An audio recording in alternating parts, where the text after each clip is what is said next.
हमारा डिस्कशन शुरू है। कहा ये जा रहा है आपसे कि कौन सा खनिज एंटीऑक्सीडेंट के रूप में अपनी भूमिका के लिए जाना जाता है। आपको बताना है इसमें से कौन सा एंटीऑक्सीडेंट है। सबसे पहली बात तो ये सुन लीजिए, एंटीऑक्सीडेंट ऐसे विटामिन को कहा जाता है, और सिर्फ विटामिन ही एंटीऑक्सीडेंट नहीं होते हैं।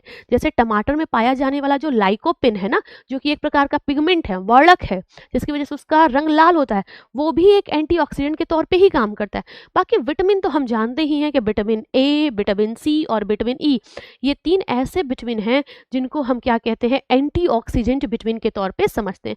लेकिन यहाँ पर देखिए, यहाँ पर ऐसा कोई विटामिन लिखा नहीं है, टमाटर का लाइकोपिन लिखा नहीं है, यहाँ पे मिनरल्स लिखे हैं, खनिज लिखे हुए हैं, और आपको बताना है कि कौन से ऐसे खनिज है जो कि एंटीऑक्सीडेंट के तौर पे काम करते हैं, आपके शरीर को हेल्दी बनाते हैं, आपके शरीर में जो फ्री रेडिकल्स हैं उसको खत्म करते हैं, और तो और आपके शरीर का इम्यून भी ये स्ट्रॉन्ग करते हैं। वो कौन से मिनरल हैं?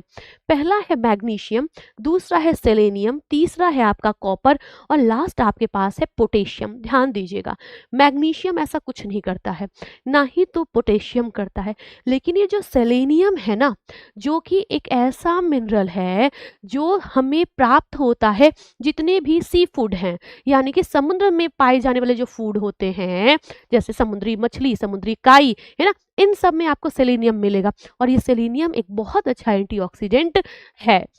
इसके अलावा कॉपर, ठीक है, अब एक्चुअली देखिए इसका आंसर बी एंड सी है, ठीक है, जनरली सी आंसर किया जाता है, बट जब इसकी आंसर की आई थी तो इसमें बी एंड सी बोथ को सही माना गया था।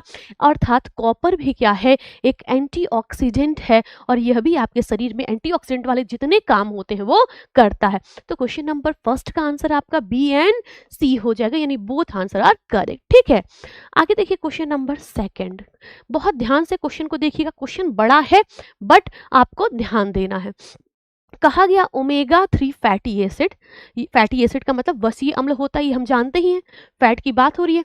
तो कहा गया ओमेगा 3 फैटी एसिड अर्थात वसीय अम्ल के लिए निम्नलिखित में से कौन सा कथन सही नहीं है। यानी आपको ऐसा बताना है जो गलत है, ठीक है, या सही नहीं है का मतलब है गलत है। पहला, ओमेगा 3 फैटी एसिड वनस्पति और प्राणिज दोनों स्रोतों से प्राप्त होते हैं, ठीक बात है। दूसरा, खाना बनाते समय उच्च तापमान पर ओमेगा 3 फैटी एसिड्स का विघटन हो जाता है। हम लोग कहते हैं ना, बहुत हाई फ्लेम पे खाना नहीं बनाना चाहिए। जब आप बहुत हाई फ्लेम पर तेल को गर्म करते हैं तो उसके जो ओमेगा 3 हैं वो क्या हो जाते हैं, वो विघटित हो जाते हैं, नष्ट हो जाते हैं। तीसरा लिखा गया ALA, DHA, EPA, ये तीनों ओमेगा 3 फैटी एसिड हैं। और लास्ट लिखा गया कि लिनोलेनिक और आर्किडोनिक एसिड भी ओमेगा 3 फैटी एसिड्स के अंतर्गत आते हैं।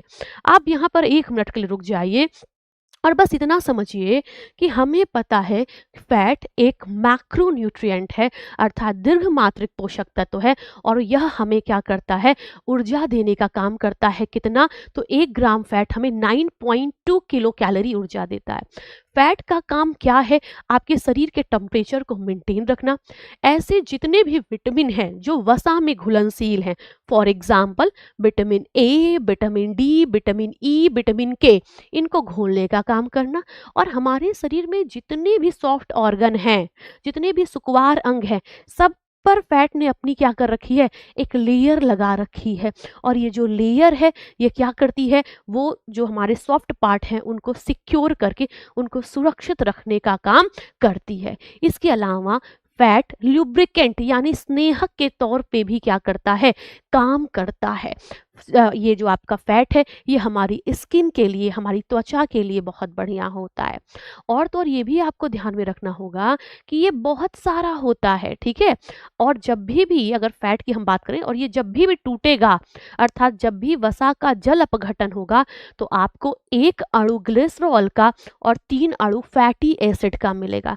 1 अणु ग्लिसरॉल ये तो क्लियर है, लेकिन ये जो 3 अणु फैटी एसिड्स के मिलते हैं ना, उसमें एक आपका होता है पॉमेटिक, ऑलिक, और आपका एक और होता है, ठीक है, स्टीयरिक। ठीक है, आपका ऑलिक एसिड, पॉमेटिक एसिड और स्टीयरिक एसिड, ये 3 फैटी एसिड्स आपको मिलते हैं। ठीक है, इतनी मेरी बात क्लियर होगी। इसके अलावा आपको ये भी पता है कि ये जो फैट है एक्चुअली इसको क्लासिफाई किया जाता है, फैटी एसिड को क्लासिफाई किया जाता है 2 पार्ट में, ठीक है? कैसे क्लासिफाई किया जाता है? 2 भाग में इसे क्लासिफाई किया जाता है। एक को कहा जाता है सैचुरेटेड, ठीक है? ओके, एक को क्या कहा जाता है? एक को कहा जाता है सैचुरेटेड, जबकि दूसरे को क्या कहा जाता है?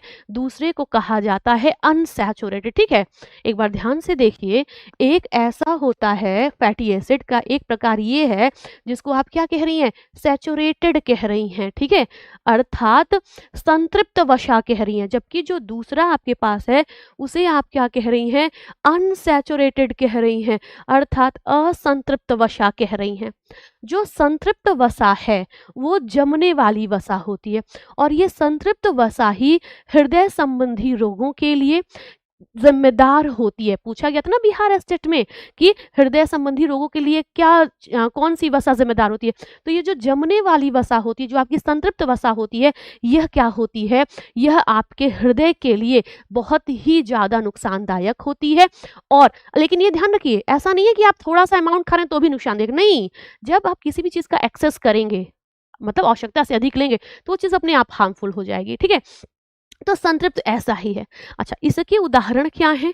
तो देखिए, यह ब्यूटेरिक एसिड, ये सब संतृप्त में आ रहा है, ठीक है? ओके, ये आपका है ब्यूटेरिक एसिड जो कि आपको मक्खन में मिल रहा है, कैप्रोइक जो कि आपका मक्खन में मिल रहा है, कैप्रिक जो कि ताड़ के तेल में मिल रहा है, लॉरिक एसिड जो गोला यानी नारियल के तेल में मिल रहा है, फिर मिरिस्टिक ये आपका जायफल और मक्खन में मिल रहा है। ये कुछ है, ठीक है? अभी और भी हैं। ये कुछ ऐसे उदाहरण हैं जो कि सैचुरेटेड यानी कि संतृप्त वसा के अंतर्गत आते हैं, जबकि जो असंतृप्त वसा है जिसका प्रचलन आजकल है, जो आपके हृदय के लिए हेल्दी माना जाता है अगर आप लिमिटेड अमाउंट में खा रहे हैं, तो ये जो अनसैचुरेटेड है ना, असंतृप्त, एक्चुअली ये 2 कैटेगरीज में है, ठीक है? इसके 2 प्रकार हैं। एक को कहा जाता है मुफा और दूसरे को कहा जाता है पूफा, ठीक है? एक को क्या कहा जाता है? मुफा कहा जाता है और दूसरे को क्या कहा जाता है? पूफा कहा जाता है। जो मुफा है उसका फुल फॉर्म होता है मोनो अनसैचुरेटेड फैटी एसिड, जबकि जो पूफा होता है उसका फुल फॉर्म होता है पॉली अनसैचुरेटेड फैटी एसिड, ठीक है? तो मुफा mono unsaturated fatty acid, पूफा poly unsaturated fatty acid. अब ये जो मूफा है ना, इसके अंतर्गत कौन कौन से एग्जाम्पल आते हैं? तो देखिए, मूफा के अंतर्गत सबसे पहले पाल्मिटोनिक एसिड आता है, ऑलिक एसिड आता है और इसके साथ ही साथ आपका और भी आता है, ठीक है? जब हम किसकी बात करेंगे? जब हम मूफा की बात करें, पहले तो हमारे पास 2 है, एक आपका पाल्मिटोलिक है और दूसरा ऑलिक है, ठीक है? और ये ऑलिक एसिड कहाँ पाया जाएगा? राई, सूरजमुखी के तेल में पाया जाता है। जबकि अगर हम थोड़ा सा पूफा के बारे में भी डिस्कस करें ना, तो पूफा एक्चुअली आपका 2 प्रकार का होता है, ठीक है? ओके, पूफा कितने प्रकार का होता है? 2 प्रकार का होता है, ठीक है? ओके, ये देखिए, जो पॉली अनसैचुरेटेड फैटी एसिड है इसके 2 प्रकार हैं, ठीक? एक को कहा जाता है ओमेगा 3 और दूसरे को कहा जाता है ओमेगा 6, ठीक है? दूसरे को क्या कहा गया? दूसरे को कहा गया है ओमेगा 6। फिर से सुन लीजिए, 2 प्रकार के फैटी एसिड्स हैं, एक को कहा गया सैचुरेटेड, दूसरे को कहा गया अनसैचुरेटेड। सैचुरेटेड वो हैं जो कि हमारे हृदय के लिए बढ़िया नहीं माने जाते हैं क्योंकि ये जमने वाले होते हैं। इसके उदाहरण में butyric acid, caproic, कैप्रिक, lauric, myristic ये सब होते हैं। जबकि जब आप अनसैचुरेटेड की बात करते हैं जो कि आपके हृदय के लिए बढ़िया माना जाता है, तो इसमें प्रमुख 2 हैं, एक को कहा गया है मूफा और दूसरे को कहा गया है पूफा।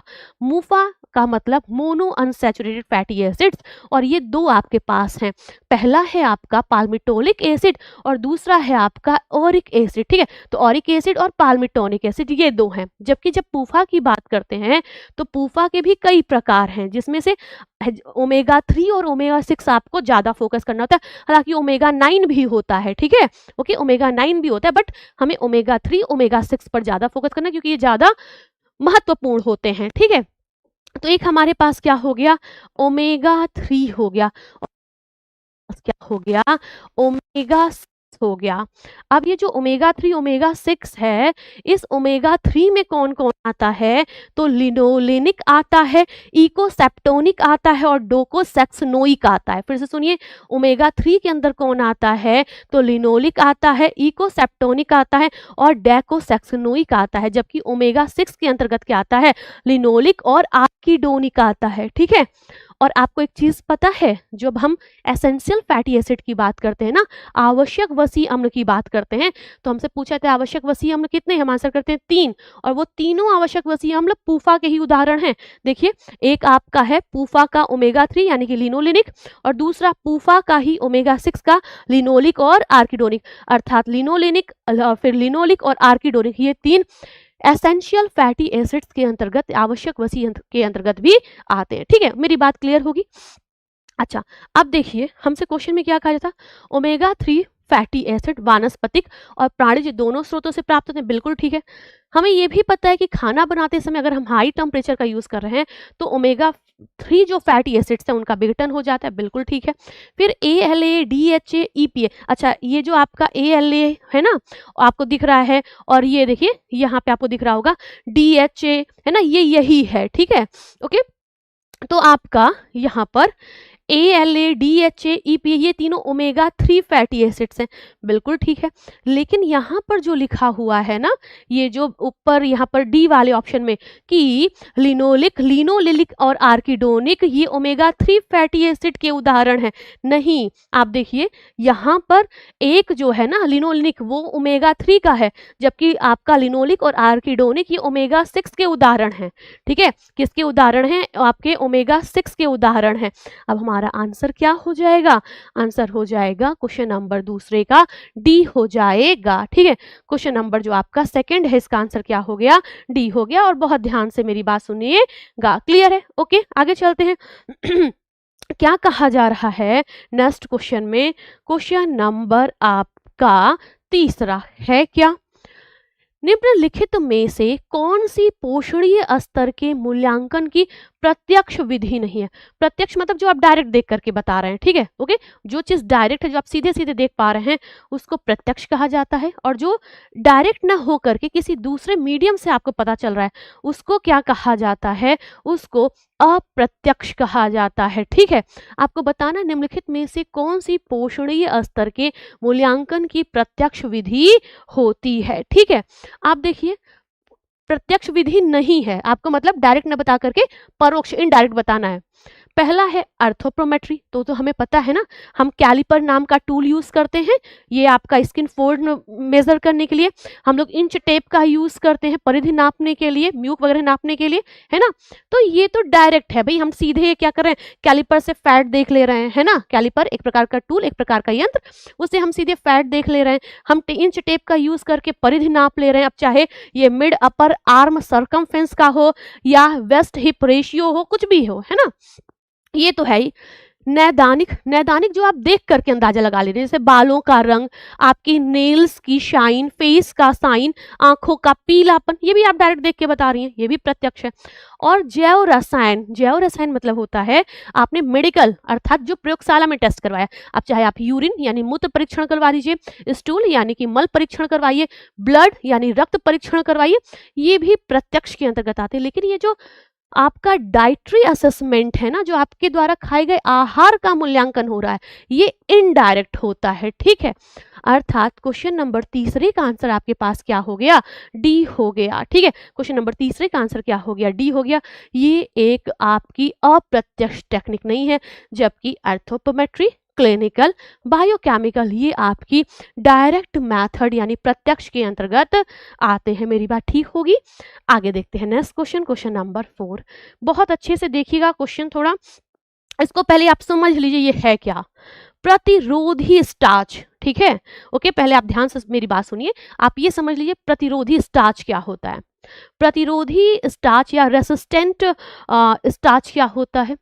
अवरोध, प्रतिरोधी का मतलब होता है जो अवरोध उत्पन्न करे। ठीक है, स्टार्च क्या है? कार्बोहाइड्रेट का जो पॉलीसेकेराइड रूप होता है, कार्बोहाइड्रेट के मुख्य 3 रूप होते हैं ना, एक आप पढ़ती हैं मोनोसैकेराइड, दूसरा डाई पढ़ती हैं, है ना, डाई जो कि ओलिगोसैकेराइड के अंतर्गत आता है, और तीसरा आप पॉली पढ़ती हैं। और जब पॉली पढ़ती हैं तो इसमें आप सेलुलोज पढ़ती हैं ना, सेलुलोज के अलावा आप स्टार्च पढ़ती हैं, है ना, डेक्सट्रीन पढ़ती हैं, और पढ़ती हैं पैक्टीन, और पढ़ती हैं ग्लाइकोजन। यही आप 5 पढ़ती हैं प्रमुख जब आप पॉलीसैकेराइड की बात करती हैं, जिसमें सैकेराइड्स के कई सारे अणु होते हैं, जो जटिल संरचना होती है एक्चुअली, ठीक। अब ये जो प्रतिरोधी स्टार्च है, एक्चुअली ये इस प्रकार के स्टार्च की बात करता है जो जिसका अमाउंट कम होगा। जैसे हम चावल खा रहे हैं, ठीक है, मान लीजिए सफेद वाला चावल खा रहे हैं, व्हाइट राइस खा रहे हैं, तो वो क्या है, उसमें उसका जो जीआई वैल्यू है वो ज्यादा होता है, आलू का जीआई वैल्यू ज्यादा है। तो ये ऐसे स्टार्च की बात हो रहा है जिसका जीआई वैल्यू कम हो, जिसका ग्लाइसेमिक इंडेक्स कम हो, ठीक है, ओके, ऐसी ही बात कर रहा है। अब देखिए, आप ऐसे समझिए लो कार्बोहाइड्रेट वाला स्टार्च, ओके, मतलब स्टार्च प्रतिरोध है, उसमें स्टार्च कम है। कहा गया रेसिस्टेंट स्टार्च से संबंधित कौन सा कथन सत्य नहीं है, ओके। अब देखिए, इसका ऊर्जा मूल्य 2 किलो कैलोरी प्रति ग्राम होता है, ठीक है। It's energy value is 2 kilo calorie पर ग्राम, पहला। दूसरा आपका है, यह ओट्स, पके चावल, पके आलू, केले, मक्के में बहुतायत में पाया जाता है, ठीक है। फिर है, आंतों के जीवाणु से इसे शॉर्ट चेन फैटी एसिड में बदल दिया जाता है या बदल देते हैं। इसका ग्लाइसेमिक इंडेक्स उच्च होता है और यह मधुमेह के रोगियों के लिए हानिकारक होता है। बताइए, आपको जल्दी से आंसर करना है, क्या सही होगा। आप आंसर करेंगे कि इसका राइट आंसर क्या हो जाएगा। आपसे पूछा है कौन सा कथन सत्य नहीं है, ठीक है, आंसर आप क्या कर देंगे, डी कर देंगे। अर्थात ये आपका एक ऐसा आपका स्टार्च है जिसका ग्लाइसेमिक इंडेक्स उच्च नहीं होता है, कम होता है। देखिए 2 किलो कैलोरी, ऐसे हम नॉर्मल बात करते हैं तो 4.2 किलो कैलोरी होता है ना, इसका नहीं, इसका 2 किलो कैलोरी प्रति ग्राम है, ठीक है। अर्थात ये कम ग्लाइसेमिक इंडेक्स वाला होगा और मधुमेह के रोगियों को आप इसे क्या करेंगे, दे पाएंगे। लेकिन यहाँ लिखा है इसका ग्लाइसेमिक इंडेक्स उच्च होता है, अतः मधुमेह के रोगियों के लिए हानिकारक है। बिल्कुल गलत। आप मधुमेह के रोगियों को क्या कर सकते हैं, इसकी सप्लाई कर सकते हैं या उन्हें आप ये फीड करने के लिए दे सकते हैं। हमारा ये स्टेटमेंट थोड़ा सा क्या हो गया, सही नहीं बैठ रहा है, और चूंकि हमें गलत ही चुनना था, हम वही हमारा आंसर डी हो गया। लेकिन ठीक है, लेकिन आप यहाँ पर ये पहले ये देख लीजिए, अगर कभी पूछा जाए रेसिस्ट स्टार्च का उपयोग किस रोगी के लिए किया जाता है, तो मधुमेह के रोगी के लिए। इसका ऊर्जा मूल्य 2 किलो कैलोरी प्रति ग्राम होता है, ठीक है। यह ओट्स, पके चावल, पके आलू, केले और मक्के में बहुतायत में पाया जाता है। आंतों के जीवाणु इसे शॉर्ट चेन फैटी एसिड में बदल देते हैं, ठीक है, ओके। जिसकी वजह से क्या होता है, जिसकी वजह से इसका ग्लाइसेमिक इंडेक्स कम हो जाता है और मधुमेह के रोगियों के लिए यूजफुल हो जाता है। ये इसके बारे में सही लाइनें हैं, लेकिन चूंकि ये यहाँ पर गलत लिखा हुआ है और हमें आंसर गलत बताना था, आंसर हमारा डी हो गया। क्लियर है, बताइए, ठीक है, ओके, मेरी इतनी बात क्लियर होगी, है ना। चलिए आगे चलते हैं। नेक्स्ट क्वेश्चन, क्वेश्चन नंबर आपका 5, क्या कहा जा रहा है, हेपेटाइटिस। हेपेटाइटिस मतलब समझते हैं ना, जैसे कभी पूछा जाए हेपेटाइटिस किस अंग का विकार है, आप आंसर करेंगे हेपेटाइटिस हो, चाहे आपका ज्वाइंटिस यानी कि पीलिया हो, यह दोनों ही क्या हैं, यह दोनों लीवर संबंधी रोग हैं, ठीक है। अगर हेपेटाइटिस की बात की जाए या अगर मतलब ये ज्वाइंटिस यानी कि पीलिया की बात की जाए, यह दोनों ही क्या हैं, यकृत संबंधी रोग है। और यकृत संबंधी रोग को क्या कहा जाता है, आप बताएंगे कि जिस प्रकार हृदय संबंधी रोगों को एथेरोस्क्लेरोसिस कहा जाता है, उसी तरीके से जो आपका यकृत संबंधी रोग है इसे क्या कहा जाता है, इसे सिरोसिस के नाम से जाना जाता है, ठीक है। इसे क्या कहेंगे, सिरोसिस के नाम से जानेंगे। अब देखिए क्वेश्चन में फिर से आते हैं, हेपेटाइटिस के आहार प्रबंधन में निम्नलिखित में से कौन से पोषणीय तत्व की मात्रा देनी चाहिए, ठीक है, ओके। पहला आपके पास क्या है, ठीक है, पहला है कम प्रोटीन अधिक कार्बोहाइड्रेट, ठीक है। कम प्रोटीन, अधिक कार्बोहाइड्रेट एवं नगण्य वसा वाला आहार, मतलब वसा बहुत कम, ठीक। फिर है अधिक प्रोटीन, अधिक कार्बोहाइड्रेट और मध्यम वसा वाला आहार। फिर आपके पास है मध्यम प्रोटीन, मध्यम कार्बोहाइड्रेट और निम्न वसा वाला आहार। और लास्ट है अधिक प्रोटीन, निम्न कार्बोहाइड्रेट और निम्न वसा वाला आहार। देखिए, अगर किसी को भी यकृत संबंधी रोग हुआ है तब हम उसको क्या करते हैं, हम कार्ब्स की मात्रा बढ़ाते हैं, प्रोटीन इनटेक बढ़ाते हैं और फैट भी हम उसको क्या करते हैं, मॉडरेट रखते हैं। आंसर क्या हो जाएगा, बी हो जाएगा। अर्थात हेपेटाइटिस के आहार प्रबंधन में निम्नलिखित में से कौन सा पोषणीय तत्वों की मात्रा देनी चाहिए, तो हम प्रोटीन बढ़ाएं, कार्ब्स बढ़ाएं और जो फैट है उसको हम क्या करते हैं, मॉडरेट कर देते हैं। क्वेश्चन नंबर 5 का आंसर क्या हो गया, हमारे पास बी हो गया। ठीक है, ओके, क्लियर। आगे देखते हैं नेक्स्ट क्वेश्चन, क्वेश्चन नंबर 6 कहा जा रहा है आपसे, लैक्टिक अम्ल पाया जाता है। दूध से बने हुए खाद्य पदार्थों में लैक्टिक एसिड हमें देखने को मिलता है। ठीक है, देखिए तो कहा गया lactic acid is found in, पहला आपके पास है दही, दूसरा आपके पास है मट्ठा, तीसरा है योगर्ट और लास्ट आपके पास है उपरोक्त सभी। अब जल्दी से आंसर करिए। आप आंसर क्या करेंगे, आप आंसर करेंगे कि जो हमारा लैक्टिक एसिड है वो दूध से बनने वाले पदार्थों में देखा जाता है। दूध से ही दही बन रहा है, मट्ठा बन रहा है, योगर्ट बन रहा है। आंसर क्या हो जाएगा, क्वेश्चन नंबर 6 का आंसर आपके पास हो गया कौन सा, डी हो गया। अर्थात ये जो सारे ऑप्शन हैं, ये सारे ऑप्शन ही क्या हैं, सही हैं। ठीक है, ओके, आंसर आपका क्या हो गया, डी हो गया। उम्मीद है मेरी बात क्लियर होगी। ठीक, आगे बढ़िए। क्वेश्चन नंबर 7 कहा जा रहा है, यहाँ पर ब्लैंक एक खाद्य सुरक्षा प्राधिकरण है। जल्दी से आंसर करिए।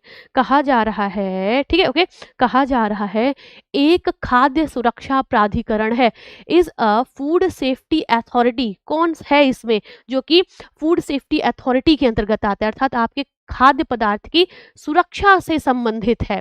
आपके पास है फेसाई, आईएसआई, निप्सिड या कोई नहीं। आप बताइए, अरे निप्सिड तो बच्चों के लिए काम करने वाली एक राष्ट्रीय स्तर की संस्था है। ठीक है, निप्सिड क्या है, तो निप्सिड एक नेशनल लेवल की अर्थात राष्ट्रीय स्तर की ऐसी संस्था है जो कि किसके लिए काम कर रही है, जो कि बच्चों के लिए काम कर रही है, चाइल्ड के लिए काम करती है। ठीक है, और तो और ये जो आपका आईसीडीएस है, यानी कि इंटीग्रेटेड चाइल्ड डेवलपमेंट सर्विस, जो ये स्कीम है, जो योजना है, इसमें जो अधिकारी हैं उनको ट्रेनिंग देने का, उनको प्रशिक्षित करने का काम भी निप्सिड करती है। हाँ, ये बात अलग है कि निप्सिड का नाम अब बदल गया है, इसे सावित्रीबाई फूले संस्थान के नाम से जाना जाता है। ठीक है, ओके। फिर आईएसआई है, ये भी मार्क देता है, ये भी मानक निर्धारित करता है, सॉरी ये भी आपका लोगो देता है ना, ऐसे इस प्रकार से इसका लोगो होता है, ऐसे ऐसे बना होता है, फिर ये ऐसे होता है। ठीक, लेकिन ये जो आपका फेसाई है ना, एक्चुअली जिसका full form food safety authority of India, ठीक है, food safety and standard authority of India, कहाँ है इसका मुख्यालय, आप बताएंगे। Food safety standard authority of India, इसका मुख्यालय नई दिल्ली में है।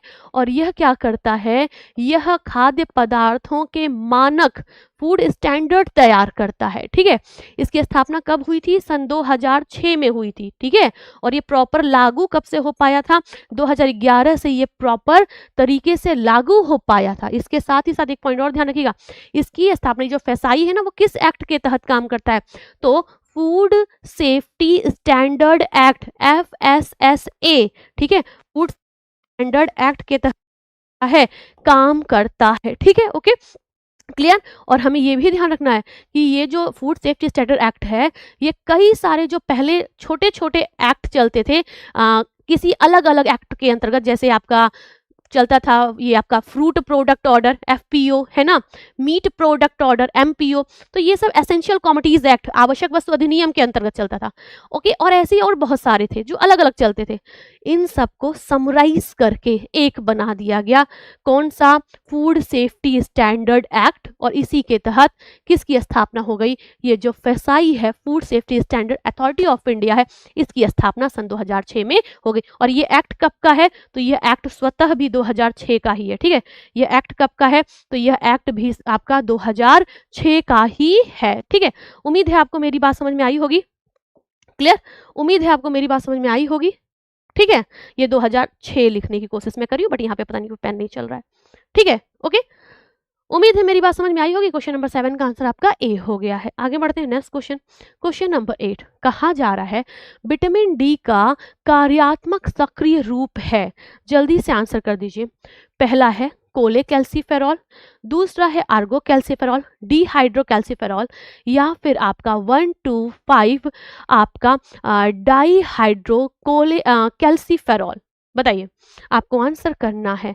आप आंसर क्या करेंगी? आप आंसर करेंगे कि ये जो विटामिन डी है इसका जो सक्रिय रूप है वो 1 to 5 डिहाइड्रो कोलेकैल्सिफेरॉल है। आंसर क्या हो जाएगा?